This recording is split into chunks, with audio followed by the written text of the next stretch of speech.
12 proof of concept farms have been part of the Arwain DGC project over the last 18 months, trialling various technologies, innovative ideas or general best practice techniques with the aim to improve animal health and reduce the need to use antimicrobials.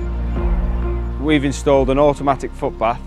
Since using the foot bath, the incidence of digital dermatitis has reduced from 7% of the herd being infected to 0.9%.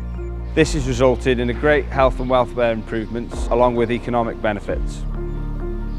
We've also been trialling the well calf ear tag system from SmartBell. The tags continuously monitor the temperatures and activity of each calf. The system can pick up potential illnesses up to 3 days before any visual signs appear. We offered funding for equine health clinics, which allowed horse owners to have a one-to-one session with their vet.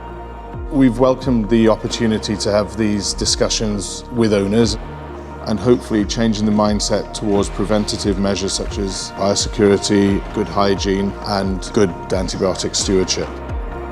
We've recruited and trained the first national network of over 50 veterinary prescribing champions. Our project has to date trained at least one VPC from almost 90% of vet practices in Wales, supporting development and implementation of over 100 stewardship interventions nationally.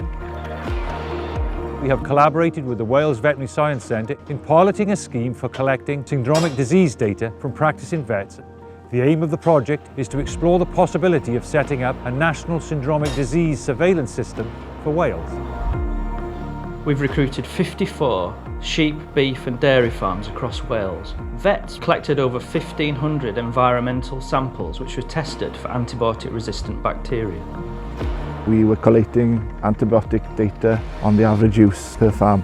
To have this data available to provide that evidence about how we produce food and look after animals here in Wales is essential really.